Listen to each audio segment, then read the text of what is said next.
सबसे पहले खबर लखनऊ से है। न्यूज 18 की खबर का बड़ा असर हुआ है, जहां पर कुकरेल इलाके में जारी बुलडोजर एक्शन फिलहाल रोक दिया गया है। सरकार ने बुलडोजर का फैसला वापस ले लिया है।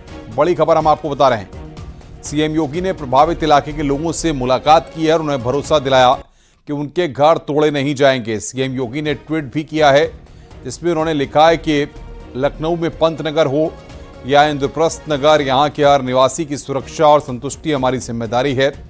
कुकरेल नदी पुनर्जीवन परियोजना से प्रभावित परिवार निश्चिंत रहें। निजी मकानों पर लाल निशान लगाने का कोई औचित्य नहीं था। ऐसा करने वालों की जवाबदेही तय की जाएगी। संबंधित अधिकारियों को क्षेत्र में लोगों से मिलकर उनका भय और भ्रम दूर करने और वहां जन सुविधाओं के विकास हेतु निर्देशित किया गया है। निश्चिंत रहें, हर नागरिक के हितों का संरक्षण, उनकी संतुष्टि और सुविधा आपकी सरकार की शीर्ष प्राथमिकता है। तो इसके बाद वहां पर पटाखे जलाए गए, मिठाई खिलाई गई। वो तस्वीर हम आपकी स्क्रीन पर आपको दिखा रहे हैं। न्यूज 18 की खबर का बड़ा असर यहां पर हुआ है। राजधानी में बुलडोजर एक्शन फिलहाल रोक दिया गया है। लोग कैसे जश्न मना रहे हैं, हम इससे जुड़ी 3 तस्वीरें भी आपको अभी आपकी स्क्रीन पर दिखाएंगे। और ये 3 तस्वीरें अब स्क्रीन पर आपकी किस तरीके से महिलाएं, पुरुष और तमाम जो स्थानीय वहां के लोग हैं वो वहां पर जश्न मनाते हुए देखे गए। तो मिठाई खिलाई गई, लोगों में खुशी है। दिवाली जैसा जश्न यहां पर देखने को मिला है। सीएम योगी ने भरोसा दिया है कि मकान नहीं टूटेंगे। तो फिलहाल बुलडोजर एक्शन यहां पर रुक गया है। ये बड़ी खबर यहां पर हम आपको बता रहे हैं।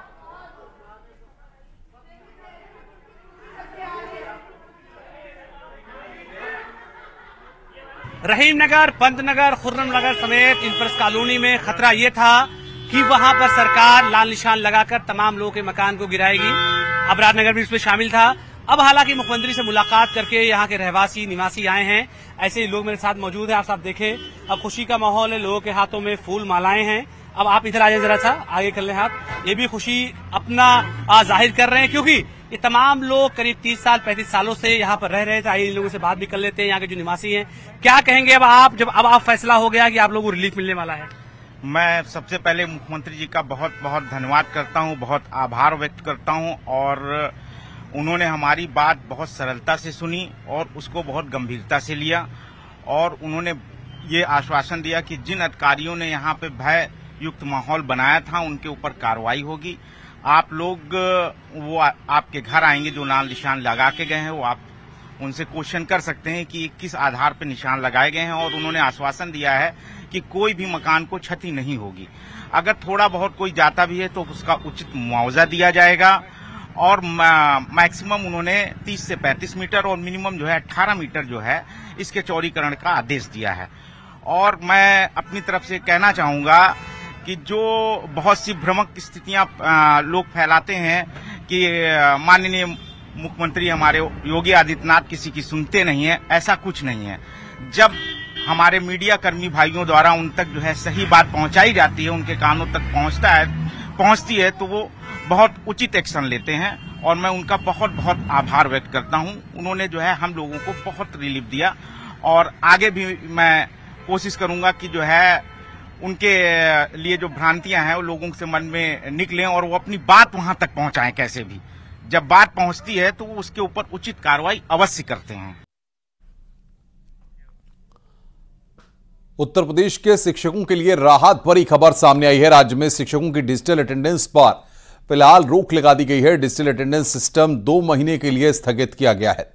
इसको लेकर एक एक्सपर्ट कमेटी बनाई जाएगी जो इन 2 महीनों में शिक्षकों के मुद्दों पर विचार करेगी। इससे पहले शिक्षक संघ के प्रतिनिधियों ने मुख्य सचिव मनोज कुमार सिंह से मुलाकात की थी। मुख्य सचिव ने इन्हें डिजिटल अटेंडेंस की समस्या का समाधान का भरोसा दिया था। बता दें कि टीचर डिजिटल अटेंडेंस का लगातार विरोध कर रहे थे। इसको लेकर टीचर राज्य भर में प्रदर्शन कर रहे थे। 29 तारीख को हम लोग अपनी चढ़ाई करेंगे, वो हमारा फैसला है, आगे रहेगा। क्योंकि संपूर्ण समाधान जब तक नहीं निकलता इस स्थगन का बहुत ज़्यादा कोई मतलब नहीं है। और हम तो कहते हैं इसको रद्द किया जाए। स्थगित क्या होती है? रद्द किया जाए। जिससे शिक्षकों का अपमान हो रहा है, जिससे शिक्षकों का शोषण हो रहा है, पूरी शिक्षा व्यवस्था खराब हो रही है, उसको आप किस बात की उत्तर प्रदेश में शिक्षकों की डिजिटल अटेंडेंस को लेकर बीते कई दिनों से मचे हंगामे और शुरू हुई सियासत के बाद आज उत्तर प्रदेश के शिक्षकों को एक बड़ी राहत मिल गई है। उत्तर प्रदेश में डिजिटल अटेंडेंस पर फिलहाल 2 माह के लिए रोक लगा दी गई है। दरअसल आज शिक्षकों के एक प्रतिनिधिमंडल ने उत्तर प्रदेश के मुख्य सचिव मनोज कुमार सिंह से मुलाकात की थी, जिसके बाद ये फैसला किया गया कि एक एक्सपर्ट कमेटी बनाई जाएगी जो कि 2 माह के अंदर जो उत्तर प्रदेश के तमाम शिक्षक हैं उनकी डिजिटल अटेंडेंस से जुड़ी समस्याओं का समाधान करेगी और उसके बाद ही अब उत्तर प्रदेश में डिजिटल अटेंडेंस पर फैसला किया जाएगा। कैमरामैन शरद तिवारी के साथ राजीव प्रताप सिंह, न्यूज 18 लखनऊ। प्रधानमंत्री नरेंद्र मोदी के तीसरे कार्यकाल का पहला बजट सत्र शुरू होने वाला है। बजट सत्र से पहले आज हलवा सेरेमनी का आयोजन किया गया। वित्त मंत्री निर्मला सीतारमण ने कर्मचारियों को खुद हलवा परोसा। बजट सत्र से पहले हर साल हलवा सेरेमनी आयोजित होती है। बजट सत्र 22 जुलाई से 12 अगस्त तक चलेगा।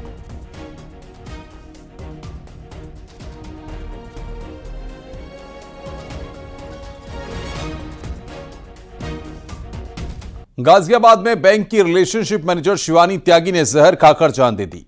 5 पेज का सुसाइड नोट मिला है, जिसमें शिवानी ने साथ में काम करने वालों को मौत का जिम्मेदार ठहराया है। टीममेट उसके शरीर का मजाक उड़ाते थे, साथ ही उल्टी सीधी टिप्पणी करते थे। पुलिस ने साथ काम करने वाली ज्योति चौहान, अकरम और नजमुस शाकिब के खिलाफ केस दर्ज किया है। ये शिवानी त्यागी है जो कि एक्सिस बैंक में काम करती थी नोएडा में। इसके भाई ने कल तहरीर दिया है, गौरव त्यागी ने, जो कि घोघना का हरिनगर रहने वाला है, थाना क्षेत्र नंदग्राम का, कि मेरी बहन ने जो उसके साथ सहकर्मी हैं उनकी प्रताड़ना से तंग आकर के उसने आत्महत्या कर ली है, कोई जहरीला पदार्थ खा करके। उनकी इस तहरीर पर एक मुकदमा कायम किया गया है। मुकदमे की विवेचना की जा रही है और साथ ही साथ इन्वेस्टिगेशन किया जा रहा है कि किस तरह की प्रताड़ना थी और क्या कुछ साक्ष्य इसके विरुद्ध हैं। खबर गाजीपुर से, जहां पर लाठियों से पीटकर ग्राम प्रधान के प्रतिनिधि की हत्या कर दी गई। मामला बघाई गांव का है। ग्राम प्रधान इंदू देवी के देवर अनिल यादव पर 6 बदमाशों ने हमला कर दिया। अनिल एक विद्यालय में सहायक टीचर भी थे। हमले में गंभीर रूप से घायल अनिल को इलाज के लिए वाराणसी ले जाया गया। इलाज के दौरान उनकी मौत हो गई। घटना के पीछे चुनावी रंजिश का शक है। तो ज्ञात हुआ कि इनके परिजन इनको इलाज के लिए बनारस लेके गए हैं। रात्रि को ज्ञात हुआ कि दौरान इलाज इनकी मृत्यु बीएचयू में हो गई है। इस संबंध में विधि अनुरूप पंचायतनामा एवं पोस्टमार्टम की कार्रवाई की जा रही है। परिजनों से तहरीर प्राप्त करके अग्रिम वैधानिक कार्रवाई की जा रही है। बरेली में लड़की की बेरहमी से हत्या करने वाले आरोपी प्रेमी मोनू गुप्ता को गिरफ्तार कर लिया गया है। मामला हाफिजगंज थाना क्षेत्र का है। धारदार हथियार से लड़की का गला और हाथ की उंगलियां काट दी गई थीं। अफेयर के चलते प्रेमी मोनू और उसकी पत्नी के बीच तलाक तक की नौबत आ गई थी। पुलिस ने हत्या में इस्तेमाल हथियार भी बरामद किया है। पंजीकृत मुकदमा 299/24 अंतर्गत धारा 87 भारतीय न्याय संहिता को तरमीम करके 103(1) भारतीय न्याय संहिता अर्थात हत्या तथा 325 SC/ST एक्ट की बढ़ोतरी की गई है। यह भी अवगत कराना है कि 2 नामजद अभियुक्त गणों में से अभियुक्त मोनू को हिरासत में लेकर कड़ाई से पूछताछ की जा रही है। पुलिस टीमें दूसरे अभियुक्त की गिरफ्तारी के लिए भी रवाना है। शीघ्र ही उसकी भी गिरफ्तारी कर संपूर्ण खुलासा कर विधिक कार्रवाई संपन्न कराई जाएगी।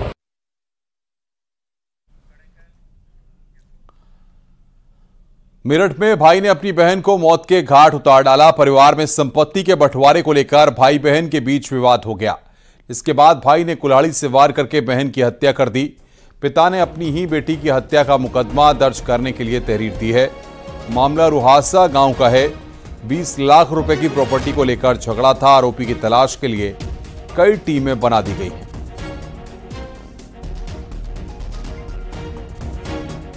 जो उनका भाई है उनके खिलाफ इनके पिता ने तहरीर दी है और अपने ही पुत्र के खिलाफ अपनी ही पुत्री की हत्या करने का आरोप लगाते हुए उन्होंने इसमें तहरीर दी है, जिसमें कि थाना दौराला पर मुकदमा दर्ज कर आगे कार्रवाई की जा रही है। ये घटना में जो अभियुक्त है वो तुरंत ही फरार हो गया था, उसकी तलाश की जा रही है।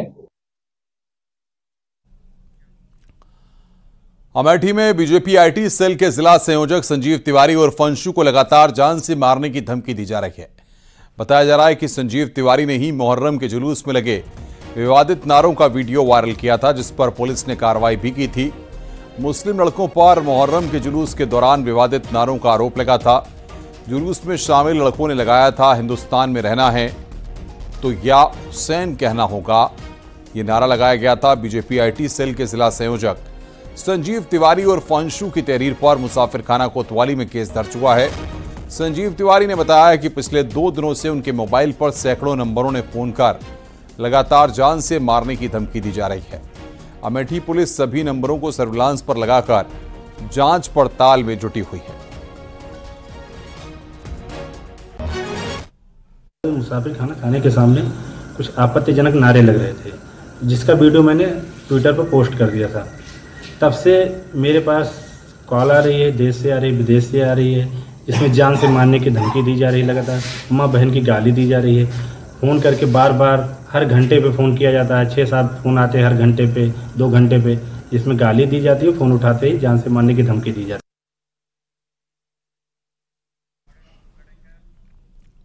मैनपुरी से खबर है, अवैध कॉलोनियां गिराई गई हैं। बिना नक्शा पास कराए की जा रही प्लॉटिंग को बुलडोजर से प्रशासन ने गिरा दिया।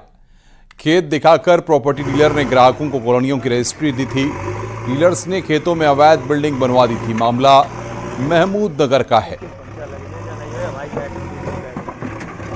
इसके संदर्भ में पहले भी शिकायतें प्राप्त होती रही थी, खासकर जांच भी कराई गई थी। जांचोपरांत ही कार्रवाई की जा रही है। भू माफियाओं के खिलाफ लगातार प्रशासन अभियान छेड़ी है। ये कार्रवाई चलती भी रहेगी। जहां जहां शिकायतें प्राप्त हो रही वहां संबंधित टेस्टिंग कार्रवाई कर रहे हैं। खेत की जमीन प्लॉट में काट कर, तालाब की जमीन काट कर बेची जा रही है। जांचोपरांत ही कार्रवाई की जा रही है। लगभग कितने ऐसे महमूद नगर क्षेत्र का तो कल हुआ है। ऐसे अन्य भी क्षेत्र हैं जहां भी शिकायतें प्राप्त हो रही हैं, यही कार्रवाई की जा रही है। तौकीर रजा के सामूहिक धर्म परिवर्तन के ऐलान के बाद बरेली पुलिस प्रशासन हरकत में आया है। एसएसपी अनुराग आर्य ने कहा है कि सिटी मजिस्ट्रेट को एप्लीकेशन दी गई है, जिसकी जांच की जा रही है। एसएसपी ने कहा है कि शांति व्यवस्था भंग करने की इजाजत किसी को नहीं दी जाएगी। मजिस्ट्रेट को एक आयोजन के लिए एप्लीकेशन दी गई है, जिसकी जांच स्थानीय पुलिस और एलआई द्वारा की जा रही है। बाद जांच व्याख्या प्रेषित की जाएगी। बरेली पुलिस समस्त जनपद वासियों को आश्वस्त करती है कि किसी को भी शहर या जनपद की शांति व्यवस्था के साथ शरारत करने की किसी प्रकार की अनुमति नहीं दी जाएगी। अगर कोई व्यक्ति ऐसा प्रयास भी करेगा तो पुलिस उसे कानून की पूरी सख्ती और ताकत के साथ हैंडल करेगी। बिना अनुमति के किसी भी प्रकार का कोई भी आयोजन जनपद में नहीं होने दिया जाएगा। तौकीर रजा के सामूहिक धर्म परिवर्तन के ऐलान पर केंद्रीय मंत्री गिरिराज सिंह ने कहा है कि धर्म परिवर्तन के खिलाफ कानून बनना चाहिए और सामूहिक धर्म परिवर्तन कराने वाले व्यक्तियों के खिलाफ भी कार्रवाई होनी चाहिए। ये आज हमारे पूर्वजों से जो भूल हुई है, आजादी के समय अगर सभी मुसलमानों को पाकिस्तान भेज दिया गया होता, कुछ वोट के लालच में जो हालात हुए वो सोची समझी राजनीति थी, जो मुसलमान रह गए। आज देश में एक कड़ा कानून बनाने की जरूरत है और ऐसे मुसलमान जो सामूहिक करें, इन पर केस होनी चाहिए, इन पर मुकदमा होनी चाहिए। संभल के मुस्लिम धर्मगुरु मौलाना मोहम्मद मियां ने तौकीर रजा का विरोध किया है। उन्होंने कहा कि वो निकाह के लिए धर्म परिवर्तन का समर्थन नहीं करते। उन्होंने कहा कि शरीयत में धर्म परिवर्तन का प्रोग्राम करने का कोई प्रावधान नहीं है। विवाह के लिए मैं इसके समर्थन में तभी नहीं रहा। धर्म परिवर्तन जो होता है वो एक अलग मैटर है और विवाह के वास्ते धर्म परिवर्तन करवाना वो अलग मैटर है। और किसी को अगर धर्म अपना परिवर्तित करना है तो संविधान उसको इजाजत देता है, वो डीएम से परमिशन ले और अपना धर्म परिवर्तन कर सकता है। लेकिन उसके लिए किसी नेता को या किसी आलिम को आगे बढ़कर इसकी कमान अपने हाथ में लेना, मैं समझता हूं कि राजनीतिक माहौल में ठीक नहीं है। उन्हें ऐसा नहीं करना चाहिए। उसके प्रोग्राम की कोई जरूरत नहीं है। शरीयत में धर्म परिवर्तन के लिए कोई प्रोग्राम करने का कोई प्रावधान नहीं है कहीं पर भी हमारे यहाँ। ज्यादा इसके लिए कोई स्पेशल तरीके के साथ प्रोग्राम अरेंज करना, इसकी कोई जरूरत नहीं है। सहारनपुर में कुरान पढ़ाने वाले टीचर पर एक नाबालिग बच्ची से रेप का आरोप लगा है। आरोप है कि आरोपी बच्ची को डरा धमकाकर रेप करता था। परेशान होकर पीड़ित नाबालिग ने अपनी मां को आपबीती सुनाई। पीड़ित परिवार ने थाने में आरोपी के खिलाफ शिकायत दी थी। पीड़िता के बयान दर्ज कर पुलिस ने आरोपी के खिलाफ केस दर्ज किया है। नाबालिग बच्ची का मेडिकल कराने के बाद पुलिस ने दबिश देते हुए आरोपी टीचर को गिरफ्तार कर लिया है। सदर बाजार थाना क्षेत्र अंतर्गत एक वादी पक्ष आते हैं अपनी बेटी को लेकर। जो बेटी नाबालिग है, 14 से 15 वर्ष उसकी उम्र होती है और उसके द्वारा इल्ज़ाम लगाया जाता है कि एक मुस्लिम पुरुष है जिसने उसको पढ़ाई कराने के बहाने उसके साथ दुष्कर्म किया और पिछले कुछ समय से करता आ रहा है। सदर बाजार थाना पुलिस ने त्वरित कार्रवाई करते हुए उसका बच्ची का मेडिकल कराया और जो इसमें मुख्य अभियुक्त था अफजाल पुत्र इकराम, उसको गिरफ्तार करके जेल भेज दिया गया है। यूपीएसटीएफ को बड़ी कामयाबी मिली है, जिसने मुंबई से एक शातिर चोर को गिरफ्तार किया है। तबरेज नाम के शातिर पर पुलिस ने 50,000 का इनाम रखा हुआ था, जिसे यूपीएसटीएफ ने मुंबई के धारावी से गिरफ्तार किया है। तबरेज आजमगढ़ का रहने वाला है और उस पर 20 से ज्यादा मुकदमे दर्ज हैं।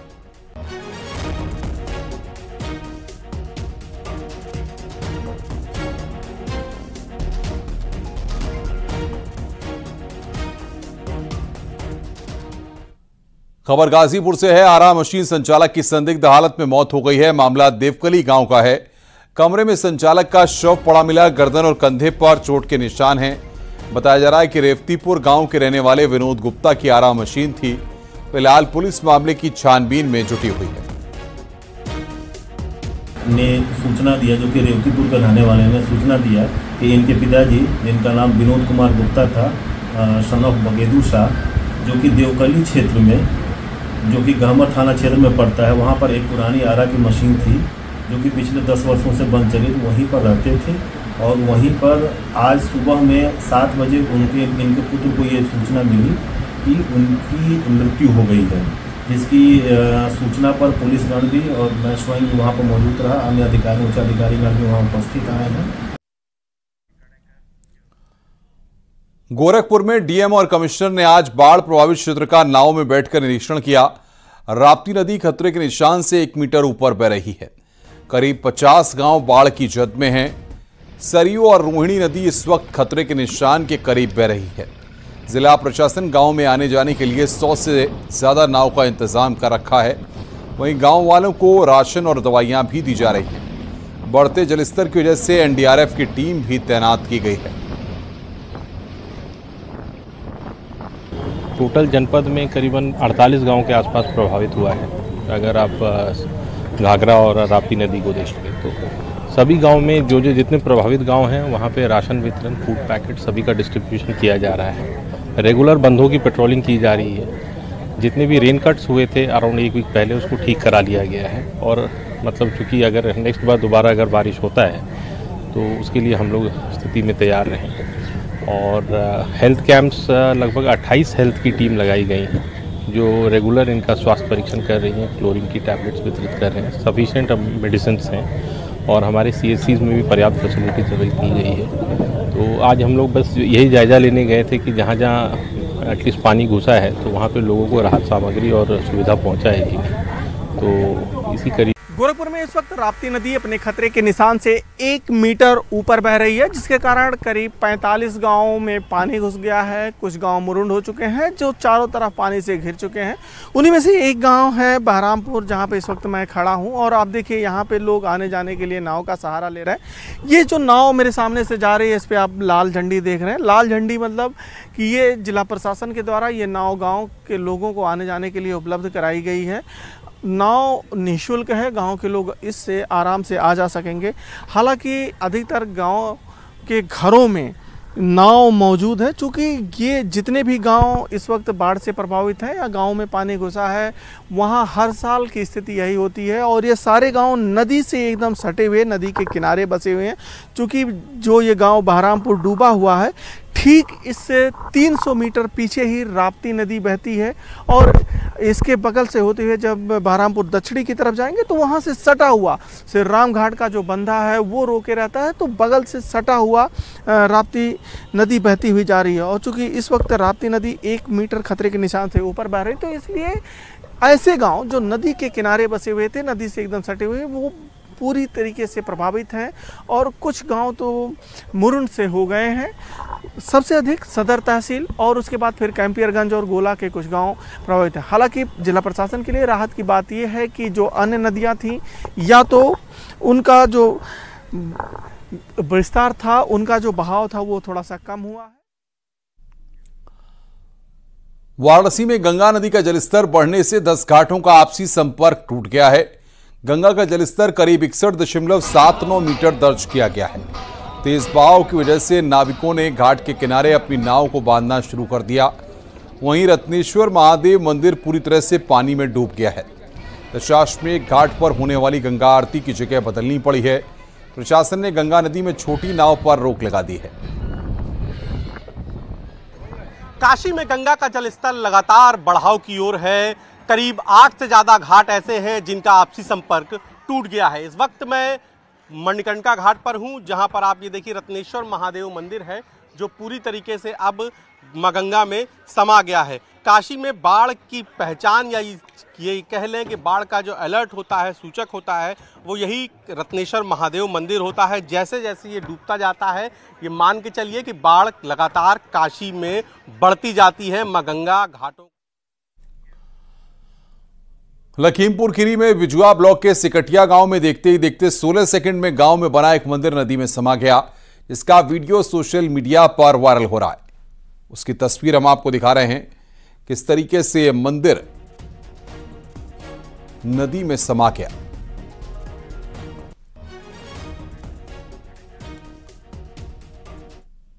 कानपुर में नरोना बांध से लगातार पानी गंगा बैराज पहुंच रहा है।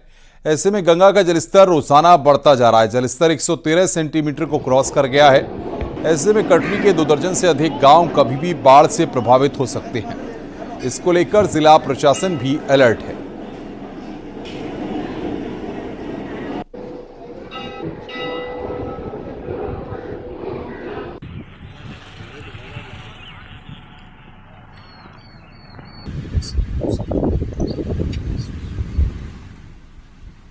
जा रहा और अधिकारियों की परेशानी बढ़ती जा रही है। अगर बात की जाए डिस्चार्ज की तो 1.5 लाख क्यूसेक पानी अभी तक छोड़ा जा चुका और ऐसे में गंगा कटरी के 40 से ज्यादा गांवों पर अब बाढ़ का खतरा मंडराने लगा और ऐसे में प्रशासनिक अधिकारियों ने ग्राम प्रधानों के साथ संपर्क स्थापित किया। तो वहीं पुलिस और प्रशासनिक अधिकारियों ने गाँव में अनाउंसमेंट भी शुरू कर दी है।